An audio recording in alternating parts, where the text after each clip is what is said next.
Moi j'ai fait des études d'astrophysique, j'étais totalement néophyte, donc clairement je partais de zéro dans le domaine du génie logiciel et dans le domaine de l'entreprise en général. J'ai tout appris là en fait. Je pense qu'à la sortie de mon école d'ingénieur initiale, je n'étais pas encore complètement préparé au monde de l'entreprise. J'ai fait mon apprentissage à Thales Communication à Colombes. J'ai réalisé mon apprentissage dans l'entreprise pour laquelle je travaille actuellement, Thales Systèmes Aéroportés. J'ai tout de suite eu des responsabilités d'ingénieur, les responsabilités de développement d'un outil, d'un logiciel. J'étais en charge de développer une interface graphique d'aide à la spécification de test, un sujet qui m'a beaucoup intéressé et sur lequel j'avais presque les mains libres, j'avais la gestion du projet en entier.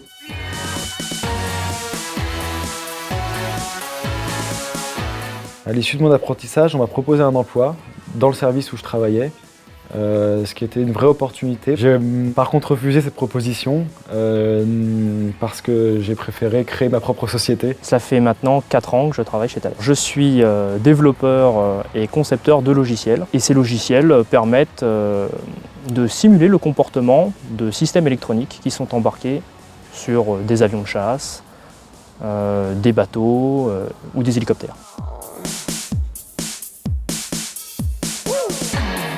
Il y a un bon équilibre entre cours théorique et projet. Notre dernier projet à l'AFTI, c'était une sorte de Facebook du livre. C'était une petite application mobile qui fonctionnait comme un réseau social, qui permettait de virtualiser sa bibliothèque de livres. Le corps enseignant de TGL a accepté de modifier légèrement le projet pour nous, on était plusieurs dessus, pour faire un prototype du produit qu'aujourd'hui on développe chez SmartSide et qui nous a vraiment permis de créer SmartSide à la sortie de l'école.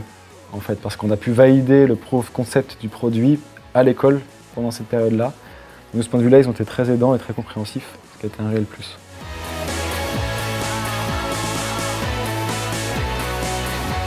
On est très intéressé par les étudiants qui sortent de la formation au TGL. Aujourd'hui, je suis moi-même maître d'apprentissage, d'apprenti de la formation au TGL que je forme. On a recruté sur nos 3 ingénieurs logiciels en dehors de moi, 2 de l'ETGL. Une première raison, c'est qu'ils connaissent une technologie qu'on n'apprend pas dans beaucoup d'écoles, qui s'appelle l'ADA. La deuxième raison, c'est que je ne sais pas trop expliquer pourquoi, mais il se trouve qu'en général, ça matche bien.